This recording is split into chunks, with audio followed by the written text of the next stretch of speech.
Welcome to DevOps for All.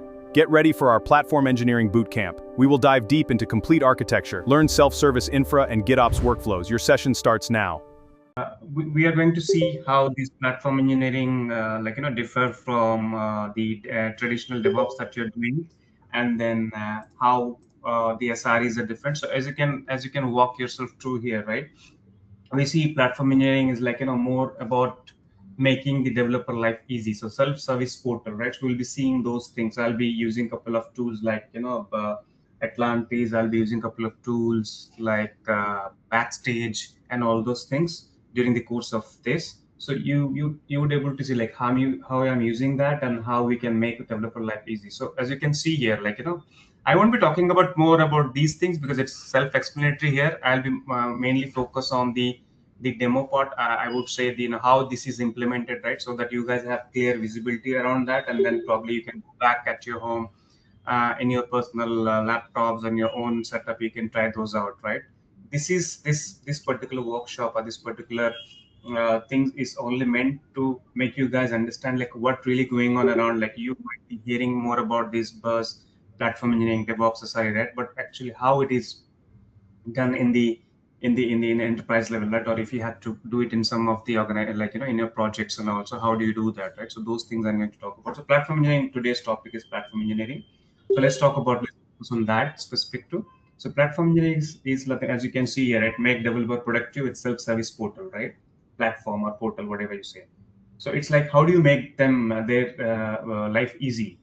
So traditionally, if you see developer, let's say developer has joined your team and she need access to, let's say he or she want some EC2 machine, right, for his particular testing, or let's say he wants some access to EKS cluster, or let's say he need one cluster, like his team need one cluster, like Kubernetes cluster. So how do you make sure that like he or she or his team or her team has access to it, has a new EKS cluster or Kubernetes cluster provision for him or her, right? So those are the things we are going to see today, like how you're enabling them to, so that they only can do that without relying on things. So traditionally, what's happening currently, if you see across, right? So if any developer needs something, so they have to raise a ticket, or they have to send a mail to DevOps team or central team, any of the support team. Then support team would react to that, and then they would come back and they would do it. So there's a if you see, there's a lots of time they are losing there, right?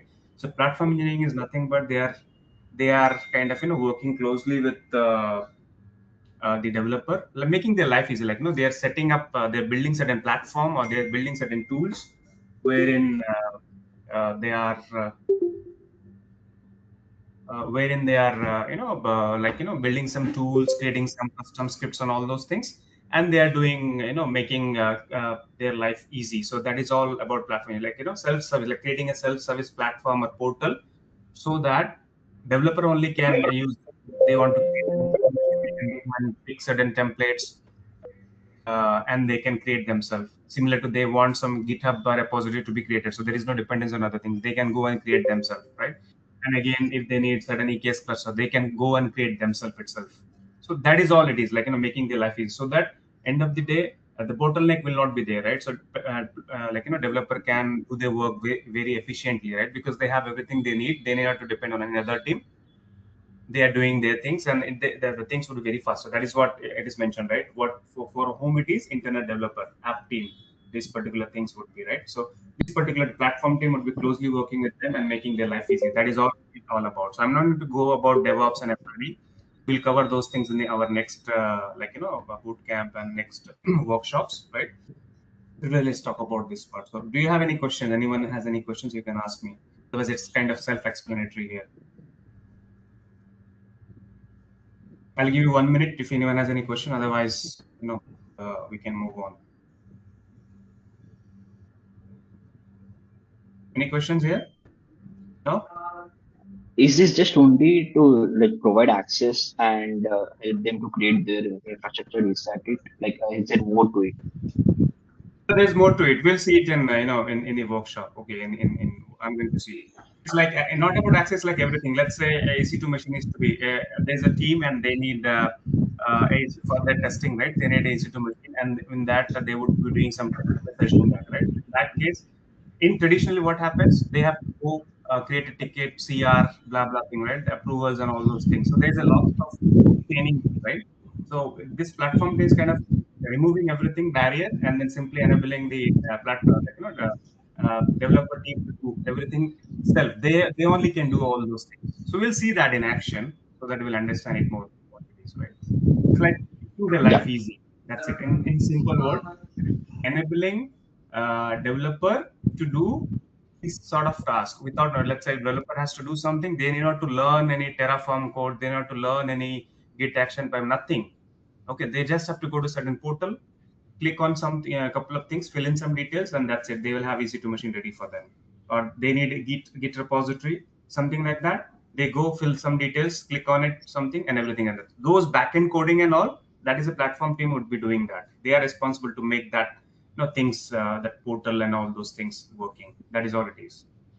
In simple terms, okay, there are many to it, but yeah, they will put all guardrails, policies, and all those things. We're going to see all those things in action, so and that will clarify your doubts. Uh, Hello, hi. What is IDP here? Is it identity provider or No, it's internal developer platform. internal developer platform? And how do you make sure the access is secured here? Because you said that it is self-service. So how do you make We'll we'll sure? we'll, we'll, we'll look. We'll go into all those things. Okay, we'll go into all Okay. those things. Yeah, right. So let's move on. So this is again platform engineering. This is like this I'm going to cover today is more of like what all things we have here. So if you see here, I'm going to do, there would be one management AWS account, and from there will be a couple of AWS accounts. In my case, I've taken two AWS account, right? So, and then traditionally, if you see, you would tend to let's say you have a Terraform code, right? And then let's say you have a Terraform code, you have a VPC. You have created some module, and let's say you have to deploy. So let's say there are you have created a VPC module, right? And you have to create a VPC for multiple AWS account. How do you do that, right? So for that, you would have to go and create a couple of what do you call Git action pipeline and so on and so forth. Then you would do lots of coding there, select this, select that, all those things. And to avoid that, what I came up with, or these things are there, a couple of, I've seen many of the organizations are using it and many are not using it, but this is something I felt it's very good. So probably, if someone is there, if you want to try this out, you can try it first in your home lab and then you propose at your office, right? So there's something called Atlantis, which we are going to see now. And then, there's something this is PR automation.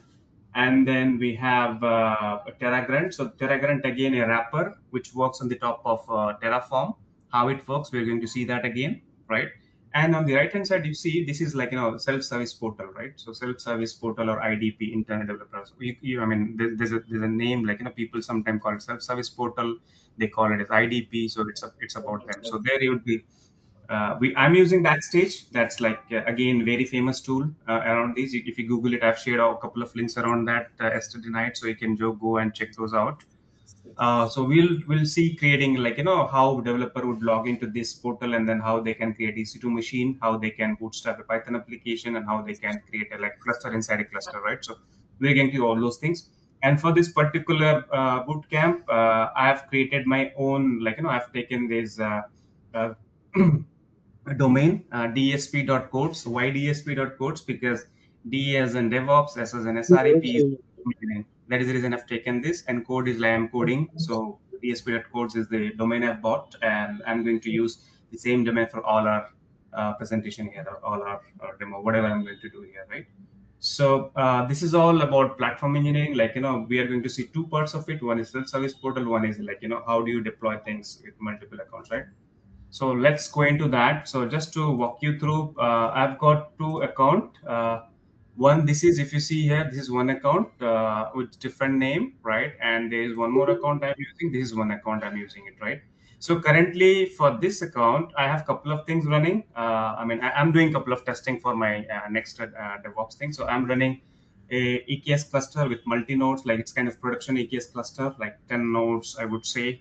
So if you see here, I'm not going to talk about the EKS cluster today, but it is a part of it, but just to give you some sense how it is. So I'm using EKS cluster, which has nearly how many nodes I have? 8 nodes, right? And I'm paying like $84 per month for that.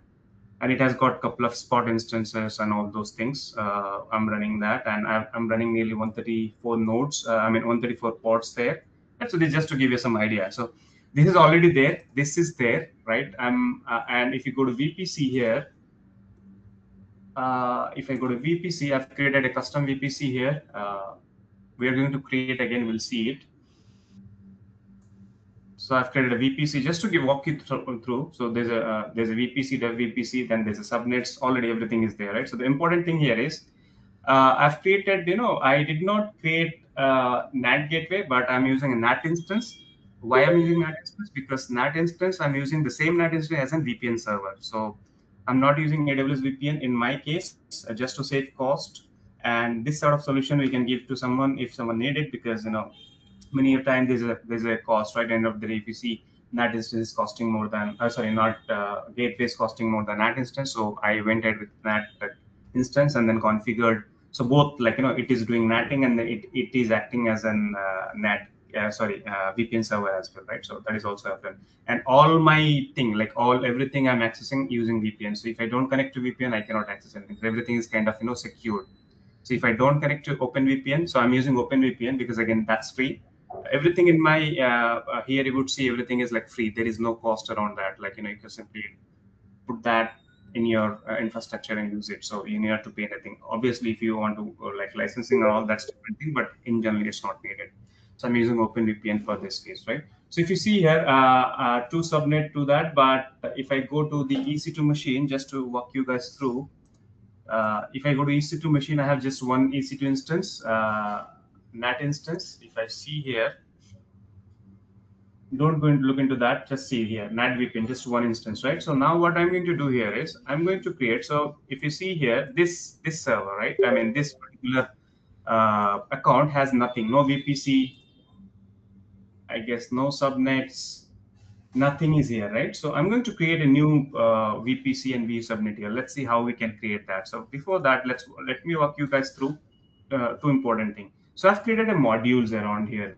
So I've created a modules wherein this is a module wherein I've got everything, right? Most of the things I'm currently working on few things already. So if you see it, there's a VPC module I've created, right?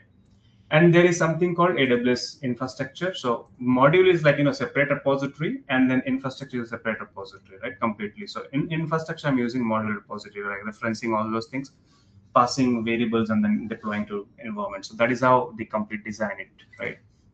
So if I go here, you would see there is no backend.tf file. There is nothing like that because everything is being managed by the Terragrunt. So I'll be walking you guys through there. So I'm doing that there, okay? And here, the NAT instance. So in dev environment, so currently I've deployed the dev environment, right? So if you see here, I've deployed the dev environment. So dev environment has only one NAT instance, but now I'm going to create something like a DR environment. Let's assume it's a DR environment, a production environments in this particular account, right? And see what happens.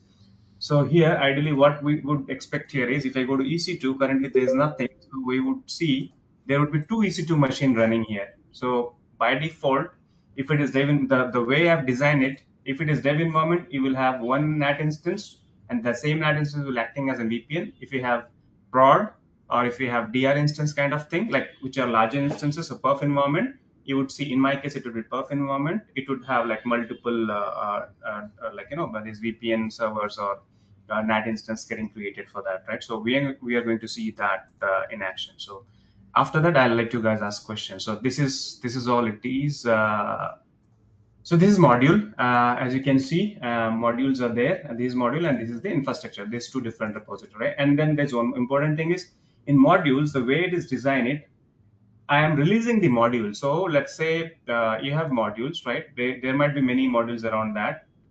And then how do you make sure that what version is deployed in the production, right? So for that, I'm kind of creating a release and then pointing production to release. That is what it is. I'm going to show you guys how I'm doing that. So for DR thing, I'm going to show you guys, right? So currently, this is what it is. All the modules are created in the module repository, and the infrastructure is a different repository, right?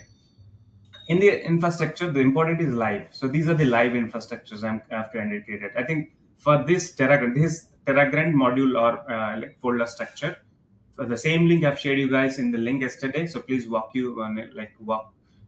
You guys can make yourself comfortable, like walk through that, and then you will understand why this design was taken, because that's a recommendation from the Terragrunt, right? So now if you see here, there are like DR. So in the live environment, I've got DR, I've got non-prod, I've got prod, right? So if I go to non-prod, so it works like this way. So in live environment you have DR, prod, non-prod, right? So in the prod you have something called account. Okay, so this is the account, and then if you go inside in that particular account, which region you want something to be deployed. So this is the region, and then what environment you want to deploy, then you have go inside dev environment, right? So something like that. So this is standard way of doing Terragrunt. So you have live environment, non-prod, then which region you want, and then which environment you have. Then based on that, if you see there one like a couple of account.scl, so this is the account name. This is all the variable related to account you will have. And then if you go go to the what do you call region specific, then you have region.scl. So you have your region specific details here, right? And then if you go to like an environment, then you have environment specific details here in env.scl, something like that you will have, right? So what I'm going to do here is there is no DR for now. So let's try to create a DR environment. Okay, so DR environment, we have we'll create prod DR, something like that. Let's assume it's a prod DR, right? So we are going to create in this environment, right? This environment here. So there is nothing currently arranged, so we're going to create it. So what I'm going to do here is I'm going to clone this repository, I think, which is already there. So I'm going to clone tf infra git branch. Okay, I'm in that. So let me create a feature branch here, right? And for that, I will go here again. What I'll do here is most of the things I've done well in advance just to save time. So let's say feed demo, I'm creating a feature branch and I'm cutting out from main branch, right? I'm doing it in infra. So if I cut it a branch from here, right? And then I'll go here, I will do git pull. This is visible, or you want me to increase the size of it? Let me. Okay. So if you see, what I'll do here is check out and or let me feed demo. Okay, I'm in that branch just to check. Yes. So here, let me go to live. Okay, and then I have to go to DR. Okay, I'm just simulating the DR kind of a, like, let's say we have to build something. So I'm going to in DR, I'm going to deploy in this particular region. So it is Southwest 1. And what is the environment frame? Prod DR, right? So here I'm going to create a VPC. Let's say I'm going to create a VPC, right? Sorry, for that there's a dependent. VPC has an, okay, so I'm going to create a VPC. Let's see if I can create that. So for that, what I'll do, there's again like a standard way of doing that. Terragrunt.htcl file. Here I have to go and create vpc.htcl file. That's what I have to do.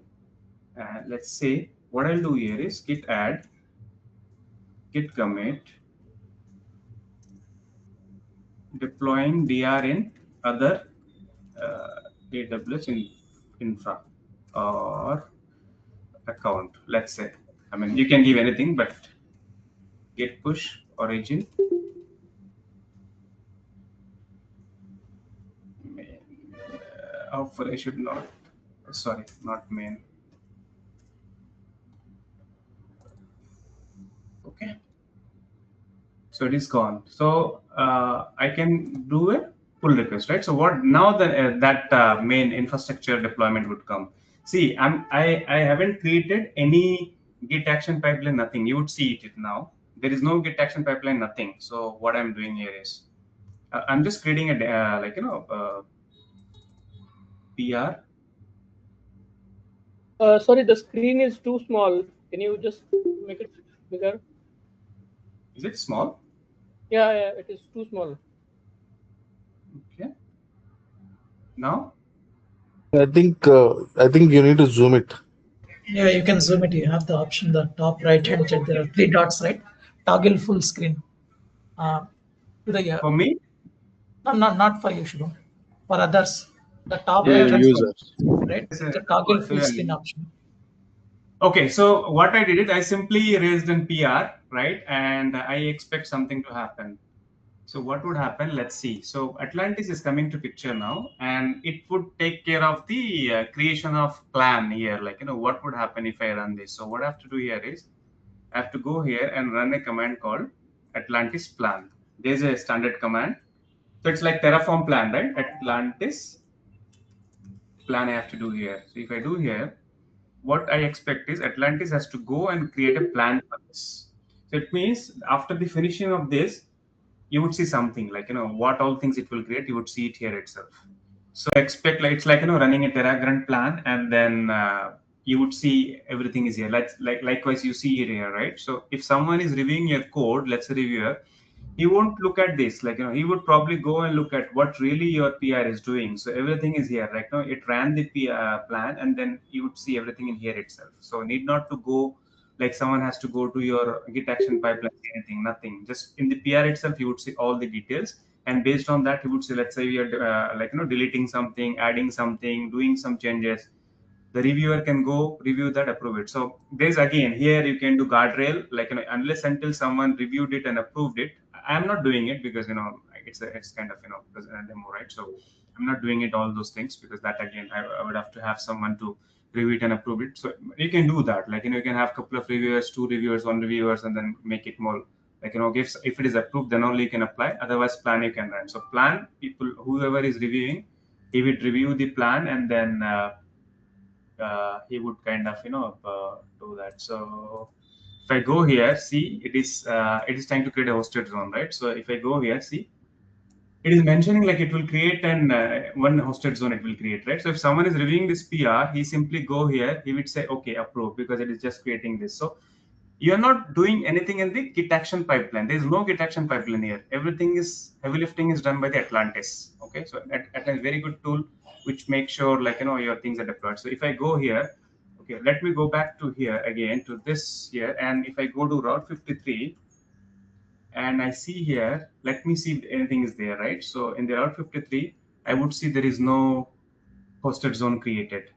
Okay, no hosted zone. Now if I go back to here again, and it says Terraform apply, right? So copy this one again and put it here, right? Comment, just comment. Everything is comment. There's nothing. Just comment it out. You would see in some time a hosted zone should be created here in the other account, right? We are in different account now, right? Actual account is this one, but we are in different account. And here, if you see, there is no Route 53. So we should see in some time a Route 53 getting created. Let me see hosted zone, and here VPC, right? So if I go and VPC now, I would see here, it will create these many things here. If you see here, if someone is reviewing for him, how easy it is to review and just approve your code, right? Plan is ran and he is going through your code, your reviewer. He will feel, yes, this is okay, but he will say, hey, this is not good, this is not good, all those things. He will add some comment here or blah, blah, all those things back and forth would go on, right? But if you see after this, if you feel satisfied, he will simply go ahead and do, okay, so I think it's good, let me approve it. Then someone who's approved it, like someone who has reviewed it, someone who has raised this particular PR, he would go and do like, applying all those things. That's it. Now let me go back and see if it had done something or not. You see, it has created. This is in different account, right? It has created. Now if you go to EC2 machines and see what has created, I should see two. I told you, right? For big environment, perf environment, there's 2 VPN servers automatically. I didn't do anything. Those are the. Now, if I go back to subnets, all those things created, right? So this is getting created like NAT, 2 NAT. So this is acting as a NAT, and it is acting as a VPN server. Both it is acting. So both things are getting created. See, availability zones are different availability. So that's how it is designed entirely. So this is like making, this is all platform engineering. Like, you make someone's life easy, like in your teammate also, you do once and then that's it, your entire thing. Need not to go back and write like multiple, hey, I have to deploy to one more environment, can you create someone please from my team, create one more, like, Git action pipeline, do this coding, that coding, nothing is needed. All are sorted out with this. Yeah, I'm open for any question because this is done. So just to show you guys, because with different account, right? Because everything is running in this account. So central account is this. Here I'm running If I go to ECS, so someone asked me, right, where Atlantis is running. So I'm running Atlantis in ECS.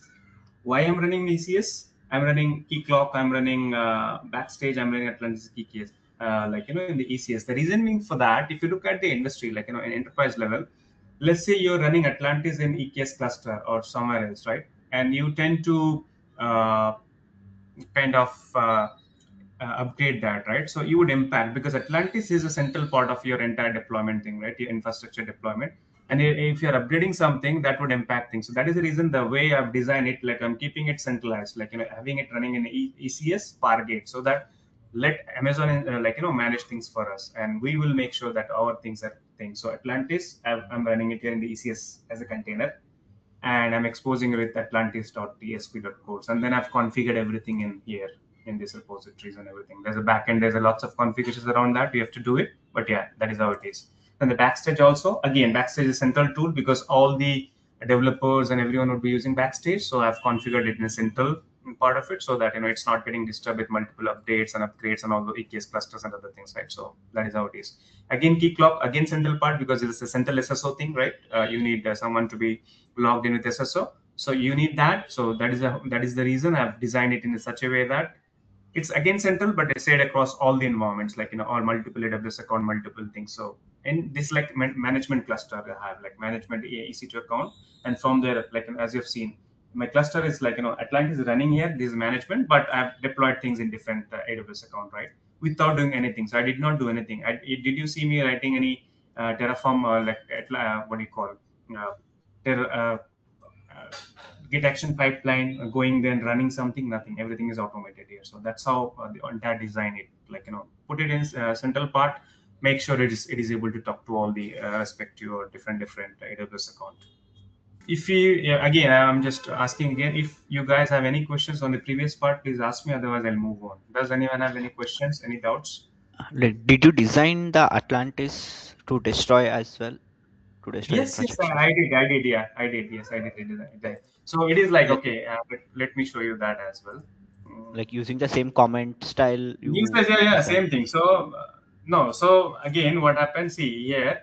Let's say I want to destroy that. Okay, good thing like you mentioned. Thanks about that, because that's costing me, right? So I have to remove that anyway.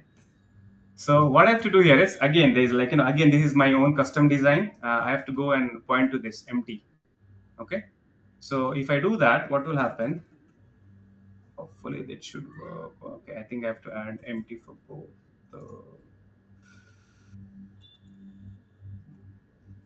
thanks. You remember, you made me remember that, because it's costing me, I'm running infra, right? So it's costing me. I have to simply go here. This is again my custom design. You won't see probably anywhere else. Yeah. So any questions while I do that?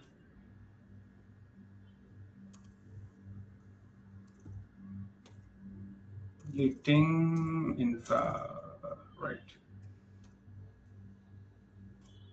Push origin. So for creating, you are raising a pull request, and for destroy also you are Same. All pull to your request. design. Okay. Yeah. So again, here also pull request. But if you see here again, I needed to go. So I'm using the same pull request, right? Let's say mistakenly I've deployed thing. Let's say mistakenly, it happens, right? Many times. So what I'm doing here is now I'm going to again. There is no destroy command here. Again, you have to run the same command, because what happened many times you mistakenly do destroy, right? So if I go and try to do Atlantis destroy, it will L at you. Let's see what happened. Because many times you do destroy, right? So that is the see, it's Lling at you, right? There is no such command. I did not do it. The reason for that is, it is always good to plan and apply, right? But not destroy. Destroy is very restrictive. So I removed that command. So again, I'm going here at running Atlantis plan. Now it will go and generate a new plan for me, and it will say, hey, all those infrastructure that you have created will get destroyed. Are you okay with that? Then you go and apply for a apply part. So now I'm generating a plan which will come say everything will, let's see it in action again here. So it's generating all the plans, right? Again, it will post it here. You go walk through that. You understand, okay, these are things it will destroy. and then you destroy things. Like, then you go specific that, okay, I want to destroy only this, I want to destroy only that. So you go and destroy all those things. Let's see that. So generating plan now for all the infrastructure that we have created as a part of that PR, right? It will post things here. See, it has posted. And if I go here to this VPC show output, it says what it says. This one will get destroyed, right? Yeah. And if I go back here, it will say same thing, like 32 or 38, whatever XYZ things will get. Again, you are seeing everything here, right? How many? Some 35 destroyed, right? 32 destroyed will be destroyed. So simply, how easy it is. Like, go here, copy this command, put it here. Happy, that's it. You go and sleep. Nothing. It will take care of itself. You know, because here, for auditing purpose, who has run that command? You know, right? Shubham has run that command, right? You can get hold of that guy. Who has approved it? You can get hold of that guy from the reviewer. It means you guys only have screwed up environment, right? It's very easy. Think about something in a Git action pipeline, right? How hard it is to do all these things. It's very tough because I worked on that, right? It's very tough. You don't know who like you have to go to each pipeline, all those things, who and multiple things, right? Here, just go to the PR, you know who has done something, right? So visibility, you're seeing it here itself in the PR level itself. Need not to go to any, no switching between any to nothing. Just everything is here. Okay, so we should see in some time this should go off, right? Yeah. Okay, so it's gone, right? So let's move on. We are losing time here, right? So let's go to the other side of it. This part of it, self-service portal again. So this part is very important. Let me talk something about it. If you see traditionally what happens, let's say again, I think I talked about it, but let me rephrase it again. So in a traditional way, EC2 machine is required by a team of developer, right? What they would do, they would send a mail to DevOps team or any central team, support team, ops team, whatever team, and they would wait for approval. They would wait for these, that, blah, blah. There are many things, right? Everything is there. They have to wait for these, that, all those things, right? Now let's assume this one more thing. You have created, like, there's a scenario wherein someone joins a company, a developer team in a Python project, right? And from a client side, he got a request. Hey, we have to start working on a new application which works on a Python. I want you to do that. So for that, he has to, as he joined newly, he has to go around and with the, like, within his team, hey, can you tell me what should be the Docker image if I'm using it? What should be the base image? What should be how the Helm chart would be, right? How do I do it if I have to deploy, right? All those things. Then what should be, how the coding structure should be like. So Backstage, I mean, this self-service portal, which platform teaming is giving to them, to the developer, it's like, it will have all the pre-approved, organization level pre-approved template for that. They have to go fill in some form, and that's it. It will go and create a repository for them with all pre-approved thing. Like it will have everything, like, it will have a Docker file, Docker image, and then it will have your Helm chart, it will have a Git action pipeline. Everything is already prepared for them, already created for them. A new repository will be created, and they will have everything there automatically. They need not to do anything. Just they have to go and request that. That's it. Otherwise, think about traditional way of doing it. They have to request this team, that team. You have to run after approval, blah blah. There are many things, right? So in this case, they need not to do anything. They can do self-service, like they can do themselves itself, right? It's just like going to the hotel and then like doing self-service, right? Something like that they would do, because everything is served there. You just have to pick something and eat your own thing, right? So similar to that, we're going to see. And let's assume one more scenario, like, it's again in real-time scenarios wherein, hey, for this particular team, we are going to explore something in the microservice world, but we have no EKS cluster. We need some EKS cluster, or we need some Kubernetes cluster so that we can test our EKS, like, Kubernetes for this particular application. We want to deploy that, and we're going to see it, right? For that, again, think about something wherein, if you have to create a dedicated EKS cluster for some team, right? It's not wise, or it's not like a good idea, right? Because you're like investing lots of money. Like, I think just to run a EKS cluster, you have to pay $70 or $80 per month. Again, if you have to spin up some VMs on the top of it, nodes, then you have to pay like $100 or something like that. Think about like 5-10 teams, right? So you're like, $1,000, $2,000 unnecessary, you're wasting money, right? So to avoid that, what I've come up with, I've created something called V cluster. It's like cluster inside a cluster. So there would be a central EKS cluster. In that cluster, I would be creating multiple. So let's say a developer team request you to go, hey, I need one EKS cluster for our team to do something. Okay, fine. Go to self-service portal, pick something, right? Fill in your form, and everything is done automatically. So let's see these things in action. So, okay, let's hop onto the demo part of it so that we'll understand more. So this is a Backstage. It's very famous tool. Those who are from platform background, they would they knows it. If you don't know, please, I would encourage you to go back and explore something around that. This is a Backstage, right? And if you see here, I've created a couple of I assume this is as a central approved by the governing team, right? Or maybe central team, or maybe whatever you call the company organization level. They have these templates, right? So let's see each things in action. So let's say one developer need access to, or he need a EC2 machine to be created, right? So how do you do that? How do you do that, right? So for now, if I'll be doing that in a different thing.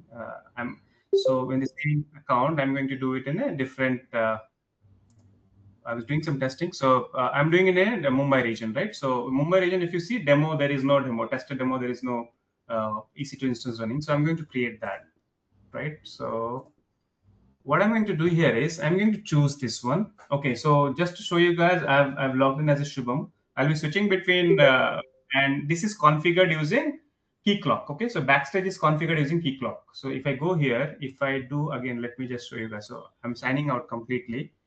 And again, I have saved everything in my secret manager. So I'm using secret manager extensively in my case. So I'm using secret manager. I am logging in using my own password, and then I'll be switching to my daughter account as well in some time. So if I go and try to log in here using sign in, I would see a prompt would be given to me like this, right? IDP real. So it's like, I'm logging to key clock. So Backstage is configured with SSO. By default, it is not there. You have to configure yourself. So I've done that here so that everything is centralized. So I've logged in here, and then let's say a user is logging here, right? And then a developer want EC2 machine. So he would go here, he would choose this template because this template is approved by the platform team, central team, all those things are done, right? He chooses this template. He'll fill in some details, test, demo, let's say something, right? Which region he want? AWS, this region, T3 micro he need an apply command, right? So he will go here, he will do create. Right, so it goes behind the scene. It goes and create an action, Git action pipeline. It triggers and Git action pipeline, and Git action pipeline will make sure a new instance is getting created here in this account. So for developer, he did not do anything. He simply filled in this form. He clicked that form, and everything is automatically now. Okay, so this part is automated. So that part is automated. The heavy lifting is done by like writing Terraform code, Git action, all those things done by the platform team. For the developer, he need not to learn anything, like no Git action pipeline, nothing. For him, he just have to go pick this template. That's it. For him, its work is done. There is nothing he has to do. Okay, so that's very, very important part. So see here, after this, we should see one new instance is coming up here in some time. See, a new instance came up here, right? So think about it, developer perspective. Did he have to learn anything? No Terraform, no Git action, nothing. He just have to go to this Terraform or this template in Backstage, request for that, and everything is in automatically. So that part, this is called self-service, right? So he's doing himself, right? Anyway, all those auditing behind the scene will be done, but I'm just telling you, right? Guardrail, whether who can do that, whether it's permission, all those things. So that's a part of different thing. You can put all those restrictions and all those things. Just for this particular presentation in demo, I'm just showing you that. You see that is getting created. That got created, right? So how easy for someone who has and if you see here, it is kind of giving you more details, like who has created that thing and all those things, right? So here in some time, we should see that who has created. Let's say go in here, right? In resources, I was doing some testing, right? So if you see here, Shubham testing, I was doing some testing. So you click on this. It means this particular EC2 machine got created, right? And if you see here, who requested? It was like my daughter name. So Sanvi had requested. And if you see here, for developer, they need all these details. Now, what does they need? They need, okay, what was the public IP or what was the private IP?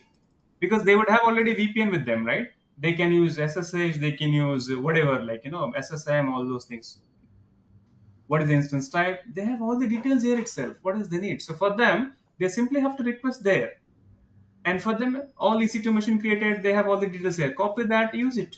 For them, you have made their life easy. They need not to learn any Terraform, they need not to learn any Terragrunt, they need not to learn any, no action, nothing. For them, just they know there's a Backstage tool, I have to go there, log in, pick that things, fill in my details, that's it. I'm going to get an EC2 instance.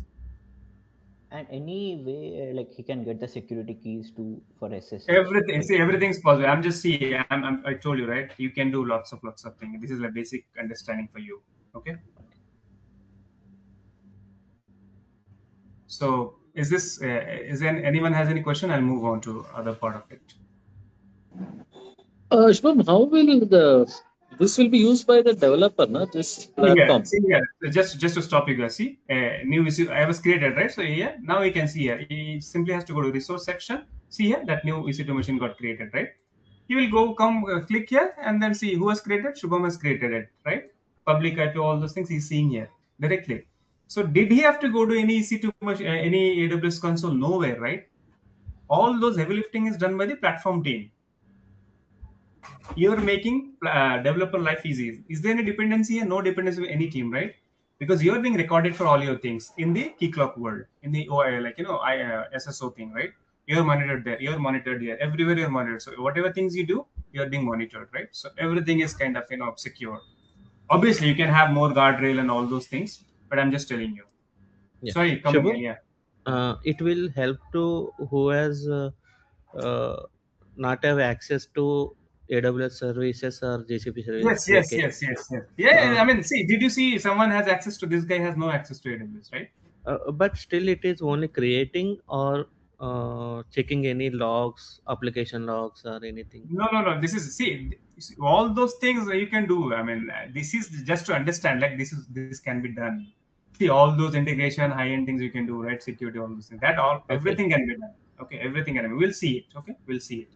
So let's move on to the next item. Is like let's say again I talked about right. There's a new developer joined your team, and he need. He's been asked to create he's been asked to work on a Python application, right?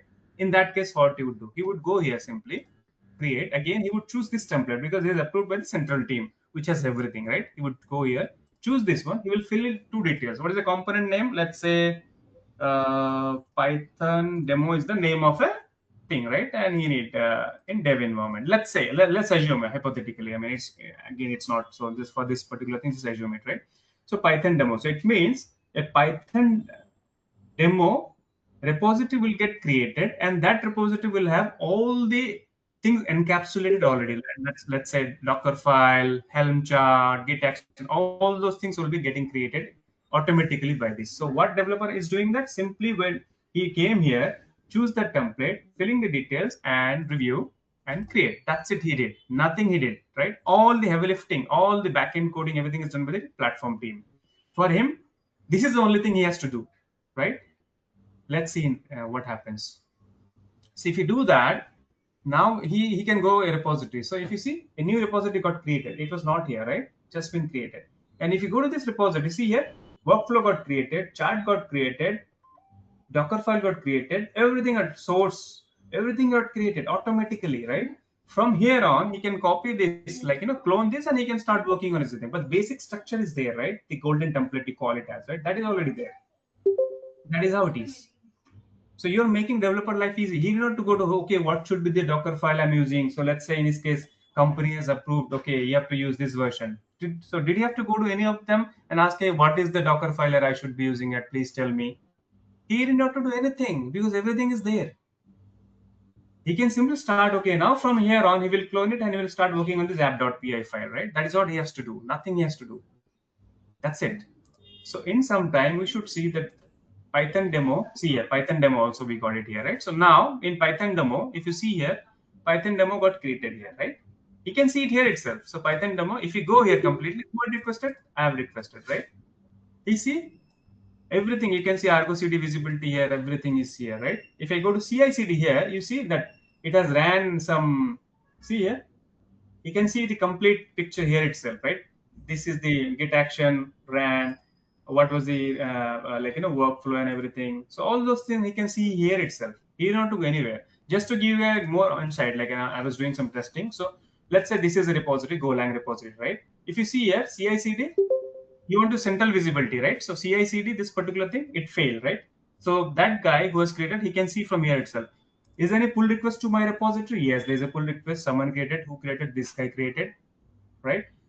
Is it deployed in ECS? Yes, it is deployed in ECS. Let's go and see it. Yes, it is deployed. This is the thing. This is the thing. You will see it here.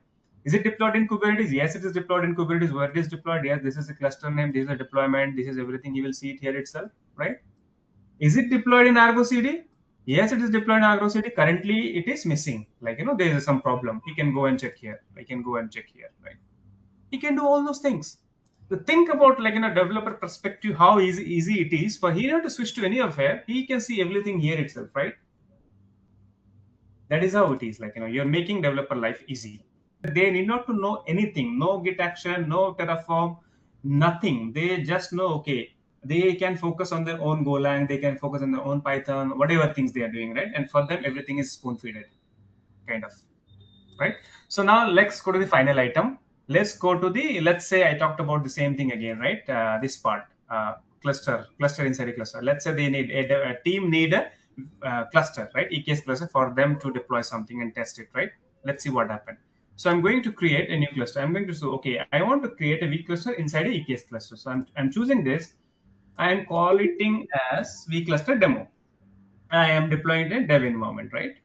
Or maybe, okay, Levin or SIT environment, wherever it is, right? I don't mind. So I'm creating. So here, this part is very important because this involves cost, right? As this involves cost, what I've done here is I'm doing something here. Let's see.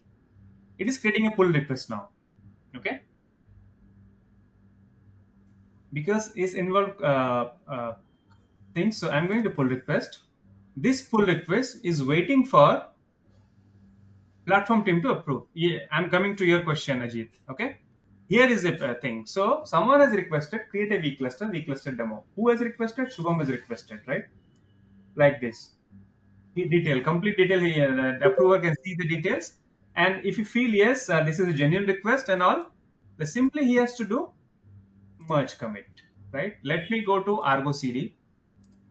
So if I go to Argo CD again configured with key clock. So demo, if I search with demo, there is no demo application here, right? So if I go and merge here, where is that?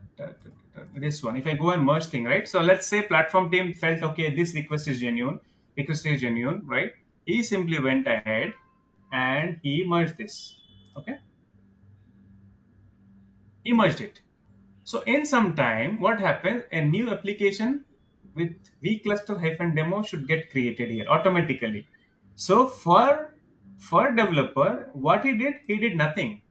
He simply has to request from here, right?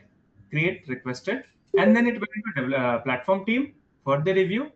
They approved it because as it involved cost, you kept some guardrail, you created a PR, they approved it, and now everything should happen automatically, right? So in some time, I should see vCluster demo is getting created, right? It's getting created. And I should see in Slack channel, in some time, I should see that is getting posted here as well, that this cluster is getting got created after this is done. Okay. So a alert will be sent. This here, all developer will see, okay, my application, like, my vCluster is ready now. I can go and start using that, right? In some time. So he will go here. This is done, right? He will just wait for this. He will just wait here for this particular thing. Okay, if it is done, then I should get some alert here. So maybe it's okay, like for someone to request and wait for 5-10 minutes. It's okay. I mean, I don't see people cannot wait for 5-10 minutes of time for a cluster to be up and running, right? They can wait for it. So in some time, you should see it's healthy. It means my cluster inside a cluster is set up. So I should see in some time, alert is getting sent here if everything is fine. See, vCluster demo, right? It deployed successfully. So now, who knows this? Developer knows it. Okay, my thing is deployed, right? Now he will go back to here and he will probably try to refresh this and see vCluster demo got created, right? He will go here. What he will do? He will go and he will see there's Argo CD applications also sent. Who had requested? This is requested, and he will simply go to documentation, right? Why documentation? See, cluster is created. Now, how do I access it? That is very important, right? Access should be there. So he will go to this documentation. He will click on it, and he will see there's a documentation already for him. It says go and download this first command. So he will go to his own console and he will execute that command. Probably it is not there. So let me go to EC here in secret and see if that is that got okay. So it will take some time. So what happens? The moment that got created, it will go by default automatically again. That is, the platform team has done some they have written some bot and kind of thing which takes care of copying things from central EKS cluster and putting it to the this secret manager automatically, right? So in some time we should see here it is getting created, right? So we should see a new vCluster -demo kubeconfig getting created, because you have to have a kubeconfig, right, to access the what do you call EKS cluster. Otherwise, how would a developer would access that? They cannot access it, right? If you say simply it is created, because if they come here and if they see it, it is created, but how do I access it, right? Because they are seeing the details here. They are seeing the Argo CD. They can go and see things from here as well. Okay, Argo CD, my things are created, which is fine. But how do I access it, right? To access it, they click their documentation. It took them through here, right? Then they would do copy this command and they would try to execute it. But now I believe it will not work because it is not created. Okay, so secret is not created yet. I think it takes some time. Maybe let's say if it is, it's taking some time. So for the benefit of time, I'm using this already existing kubeconfig, like Shubham kubeconfig. So I'm just doing changes here for that particular command and see. So I'm copying this command just to show you guys, because so here, let's say I'm using here Shubham, as it is already there, right? So I'm using Shubham config. There was already a cluster created, right? So I'm using Shubham. Demo is for some reason it's not getting synced. So what happened? What is expected? It's taking. I mean, obviously, developer can wait for 5, 10, 15 minutes, but as benefit of time, I'm not waiting for that. So just have to execute this. So what happened after it is done, right? Application is done automatically. Behind the scene, there's a bot configured. It goes and creates a AWS secret right here, and then it goes and automatically add this particular server newly created here as an here as an Argo CD destination server. You see there are multiple server got created, right? And it does what it does behind the scene. It goes and create a Route 53 entry. So if you go to Route 53, you would see this particular because see, for Argo CD destination server, it has to connect, right? How do you connect? You're running one more EKS one more cluster inside a cluster, right? So, but Argo CD is not aware of that to use it as a destination server. So Argo CD has to know about it. So the moment it is created here in the Argo CD, automatically I've written a couple of other scripts and automation around that. It goes and add that server as a destination to Argo CD. That is one thing. Again, it goes and take the kube config of that particular server and upload it in a AWS secret manager. Again, automatically. I'm not at all doing anything. As you're seeing, I'm not at all running any command, right? Again, it goes and create an entries in here in Route 53 private hosted zone. It will create an entry of what do you call? We are using demo, right? So if you see here, it should create in something called vCluster demo. There's a new entry got created automatically. I did not do anything. Everything is automated. Everything is automated. No manual things. So for developer, they need not to do anything. All they need is, okay, I have to go copy this command and do it. Okay. So anyway, just for the benefit of time, as it's for some reason it's not getting synced here. Ideally, it should get synced in 5 minutes, but I don't know why it's not getting synced. So that's fine. So that is all. If you see here, vCluster. If you go to Shubham, right? So for this guy, let me search with Shubham here. If I go to search with Shubham, see here, there's a V cluster got created with Shubham, and this also got synced here, right? And if you go to Argo CD, if you see here to Argo CD, that is also got added here. Okay, automatically this was added earlier. I mean, I'm not so currently you would see in some time a demo also getting added here. It's taking some time because I'm using Spot instance behind the scene. I'm using Carpenter and all those things. So that sometime work differently. Spot instance ideally is not recommended, but I'm using it just to save some bucks in my case. So sometime I'm seeing that's like like behaving weird, and sometime it's like little slow. So that's fine. So let's go and check let's pull down the Shubham kube config and see. Right, so secret ID. Okay, so secret ID is Shubham here. Okay, and let's see. Let's follow the same command now. So what is the command? I can simply go to this. Again, developer simply have to copy that and do it, right? So for them, if you see here, get nodes, sorry, get pods, it should be not nodes. You see here, there should be just one pod. See one pod, or just one, because now you can see you're connected to V cluster. Because if I don't do it, you will see many pods here. Now I'm connecting to, this is actual, my production V cluster, right? EKS cluster. But if I do this with this kube config, you see just one. It means it's clear, right? Where we are connecting to. The developer is connecting to that, right? So let me just, I'm kind of, exposing this just to, and here I'm using demo. Okay. And now see, pods-a, if I do this, I see one. So I'm going to create one. Let's say developer want to do their testing. So I'm going to create this here and see what happens. So I expect now 2 pods should be there. See, 2 pods got created, right? So that means now developer is accessing a dedicated cluster which is meant for only them, right? Because they have a kube config for that. They can share among their team and their team can start using that.